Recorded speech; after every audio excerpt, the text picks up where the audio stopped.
Hello everyone, তোমাদের সামনে আজকে 2022-এর প্রাইমারি টেট এটার সংক্রান্ত কিছু তথ্য তুলে ধরবো।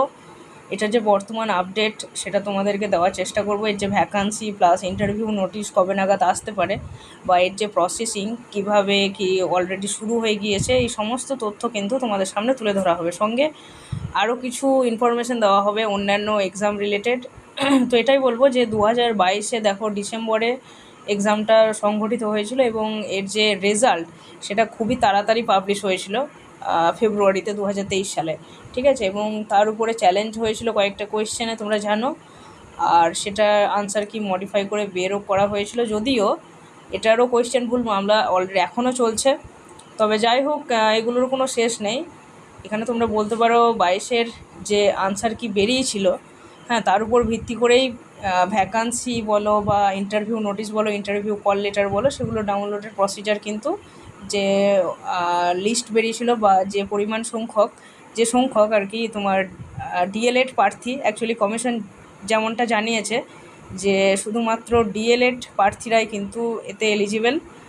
তো দেখা যাক যে মোটামুটি ভ্যাকান্সি এখনও পর্যন্ত কোনো রকম যে একদম অ্যাপ্রোপ্রিয়েট কিছু কমিশন থেকে জানিয়েছে বা প্রাইমারি বোর্ড থেকে জানিয়েছে সেরকম কিছু নয়। তো অনুমান করা যাচ্ছে যে বেশ কিছু পরিমাণ, কিন্তু আমরা পরে আলোচনা করব বিষয়টায়, বেশ কিছু পরিমাণ ভ্যাকান্সি কিন্তু বেরোবে। তো তোমরা জানো যে প্রাইমারি টেটে 2022-এ এক্ষেত্রে যে সমস্ত বিএড প্রার্থীরা বা এনআইওএস থেকে যারা ডিএলএড করেছিল তাদেরকে কিন্তু বাদ দেওয়া হয়েছে, ঠিক আছে। তো পরে এদেরকে ভ্যালিড দেবে কিনা জানি না, তবে আপাতত এই প্রসিজারটায় অংশগ্রহণ কিন্তু বিএড প্রার্থীরা বা এনআইওএস থেকে যারা কোয়ালিফাই করেছিল ডিএড বা ওপেন থেকে, সেগুলো বাদ কিন্তু, ওকে। তো পিওর একদম আমরা ধরে নেব যে সমস্ত ডিএলএড প্রার্থীরা কোয়ালিফাই করেছিল মোটামুটি 52,000 সামথিং ধরে নাও, ঠিক আছে, 52,149 মতো। তো আমরা ধরে নিচ্ছি 52K মতো, ঠিক আছে, মানে 52,000 প্লাস। তো এই যে দেখতে পাচ্ছ শুধুমাত্র পিওর ডিএলএড প্রার্থী কিন্তু অনেক রয়েছে। তো ভ্যাকান্সি আশা রাখছি যে মোটামুটি ধরে নাও যদি 20,000-এর ওপরে থাকে অ্যাটলিস্ট, মানে মিনিমাম কোয়ান্টিটিটা আমি ধরছি, আমাদের ম্যাক্সিমাম আরও থাকুক, মানে 52Kই থাকুক, তাতে অসুবিধা নেই। তো যাই হোক, একটা মোটা পরিমাণ ভ্যাকান্সি আসবে। এবং 17-র যে টেট, যেটা 19-এ হয়েছিল 17 নোটিফিকেশনে, সেটার প্রসিজার সমস্ত কিছুই কিন্তু কমপ্লিট হয়ে গিয়েছে। তোমাদের সেটা 4th ফেজ, মানে 4টে ফেজের থ্রুতে কিন্তু নিয়োগ হয়েছে সেগুলোতে। এবং সেটা শেষ হয়েছে বলেই এবার কিন্তু ভেবে নিতে পারো যে 22-এরটা শুরু হবে। ইন্টারভিউটা অ্যাটলিস্ট পুজোর আগেই নোটিফিকেশানটা চলে আসবে। প্রসিজারটা হয়তো সম্পূর্ণ হবে না, যেহেতু পুজো তো সামনেই। তো ইন্টারভিউ নোটিশটা পাবলিশ হবে। ইন্টারভিউ নোটিশে তোমার সেই অনুযায়ী কিন্তু একটা ভ্যাকান্সি আপডেটের চান্স রয়েছে। ভ্যাকান্সি তো টেন্টেটিভ ভ্যাকান্সি কিছুই বলেনি, ঠিক আছে। যেটা আমাদের লাস্ট ভ্যাকান্সি আপডেট ছিল 17,000 সামথিং বা 14,000 সামথিং মতো ছিল, দেখবে। তো সেটা কিন্তু 2017-র টেট অনুযায়ী, ওকে। তো 22-এর কিন্তু কোনো রকম অ্যাপ্রোপ্রিয়েট ভ্যাকান্সি কোথাও দেওয়া নেই এখানে, কিন্তু ভ্যাকান্সি আপডেটের জন্যই আন্দোলনও চলছে, প্লাস যে খুব তাড়াতাড়ি প্রসিজারটা শুরু হোক সেটাও আমরা চাইছি। তার জন্য আন্দোলন চলছে। আগামী 24 তারিখ, ঠিক আছে, 24 তারিখ মহা মিছিল রয়েছে। তোমাদের প্লেসটা দেখে নেবে, টাইমটাও দেখে নেবে, পারলে অংশগ্রহণ করবে। এবং যে 14-17-র নিয়োগ প্রায় শেষ, যদিও এই সংক্রান্ত কিছু মামলা রয়েছে, তো মামলার শেষ নেই, তাই বলে নতুনদেরকে সুযোগ না দিলে মুশকিল হয়ে যাবে। এবার তার উপরেও জানো যে 2023-এর টেটটা, সেটার প্রভিশনাল আনসার কিটাই শুধুমাত্র বের করা হয়েছে, তার কিন্তু ফাইনাল আনসার কি এখনও পর্যন্ত আমাদের হাতে আসেনি। তো সেটার যে তোমার টেট সার্টিফিকেট ডাউনলোডের যে মিডিয়াটা বা ওয়েবসাইটে, সেটা কিন্তু কার্যকরী করে দিয়েছে, যদিও সেটা এখনও পর্যন্ত শুরু হয়নি। 2023-এর ক্ষেত্রে বলে রাখি যে 23 টেট যদি দিয়ে থাকো, সেটা তুমি যদি কোয়ালিফাই করো তাহলে টেট সার্টিফিকেটটা ডাউনলোড করতে পারবে, আদারওয়াইজ ডিসকোয়ালিফাই করলে স্কোরটা অ্যাটলিস্ট দেখতে পাবে, ঠিক আছে। তো এটাই বলবো যে 22-এর এই যে টেট পাসরা 1.5 বছর ধরে রাস্তায় বসে, টেট পাসরা, ওকে। তো টেট পাসেরা 1.5 বছর ধরে রাস্তায় বসে আছে। এবং তোমরা আরও জানো যে এইভাবে প্রত্যেকটা এসএলএসটির ক্ষেত্রেও তাই, যেখানে 1000 দিন পেরিয়ে গিয়েছে। আপার প্রাইমারির ক্ষেত্রে বেশ কয়েকটা বছর পেরিয়ে গিয়েছে। ঠিক আছে। এবার তার চেয়েও বড় কথা যে 2016-তে যারা এসএলএসটি সুযোগ মানে তোমার জব করছে তাদেরও 26,000 নিয়ে এখন টানাটানি চলছে। তো প্রত্যেকটা ক্ষেত্রেই তাই। তো আমরা চাইছি একদম দেরি হোক, কিন্তু জিনিসটা একদম অথেন্টিকভাবে অথেন্টিকেশনের সঙ্গে নিয়োগ হোক।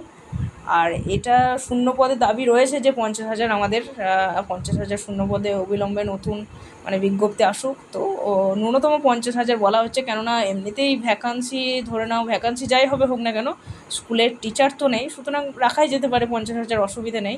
ওকে। তো আমরা দেখা যাচ্ছে যে তোমার নোটিফিকেশানটা পুজোর আগে যদি আসে তাহলে হয়তো প্রসিজারগুলো তাড়াতাড়ি শুরু হবে এবং 2024-এর শেষ দিকে হয়তো কিছুটা অগ্রসর হতেও পারে। আর তোমার 25-এর শুরুতে নিয়োগও হয়ে যেতে পারে, ঠিক আছে। এবং তারপরে হয়তো আপার প্রাইমারি সেটাও অনেকটা আগাবে।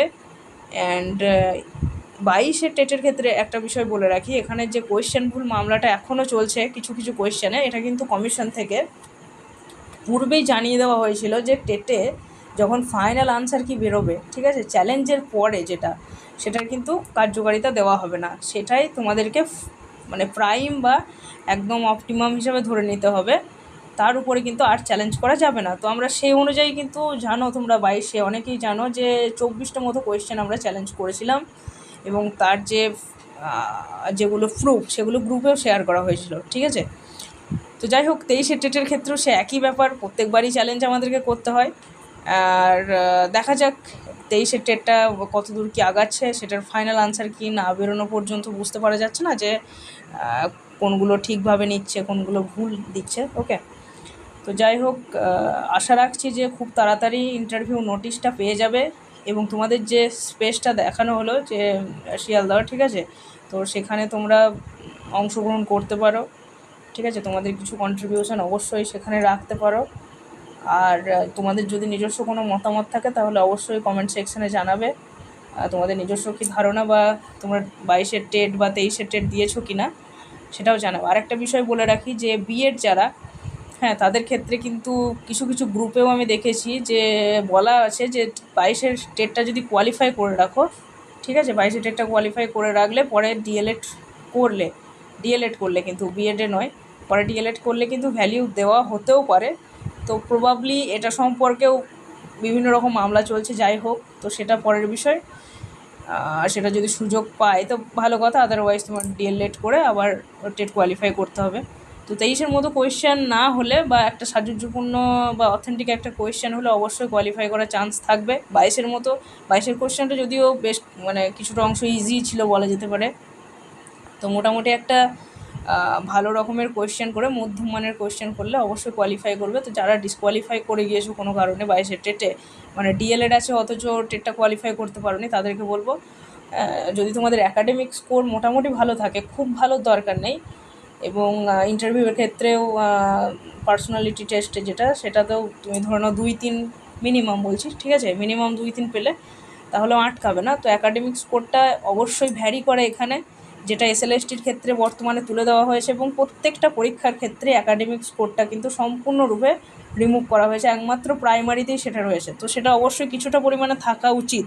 যদিও তোমরা জানো যে যেমন আসাম বলো বা অন্যান্য 2-1টা রাজ্যে অ্যাকাডেমিক স্কোরের উপরেও কিন্তু কেস চলছে এবং সেখানে কিছুটা মডিফাইও করা হয়েছে, ঠিক আছে। এটা আমি বিষয়টা তোমাদেরকে সংক্ষেপে বলে রাখি।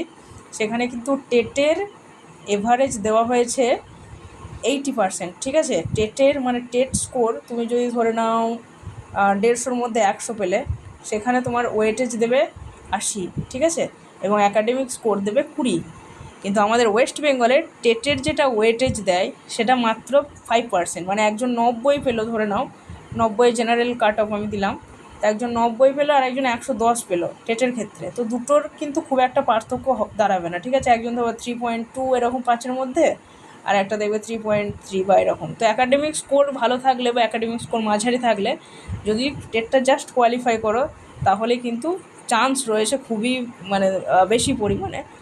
এবং প্রাইমারি তুমি আরেকটা বিষয় বলে রাখি যে দেখবে গতকাল একটা নোটিশ দেওয়া হয়েছে মানে অঞ্চল বেসিসে স্কুল চয়েসের ক্ষেত্রে, ঠিক আছে, সেটাও তোমরা দেখে নিতে পারো, সেটার সুযোগও দেওয়া হয়েছে। বিশেষ করে বেশ কিছু রিজার্ভেশনের ক্যান্ডিডেটদের ক্ষেত্রেও বটে, এবং জেনারেলেও কিছু কিছু চান্স পাবে। তো সেটা নোটিশ নিয়েও আমি ভিডিও পরে বানিয়ে দেবো। যদি কারোর ডাউট থাকে তো, বা যে যদি কিছু জানতে চাও সেটা কমেন্টে করে জানাবে, ঠিক আছে? তো সেরকম পরিমাণে কমেন্ট থাকলে আমি অবশ্যই সেই বিষয়ে তোমাদেরকে অবগত করানোর করবো, চেষ্টা করবো অ্যাটলিস্ট। ওকে, তো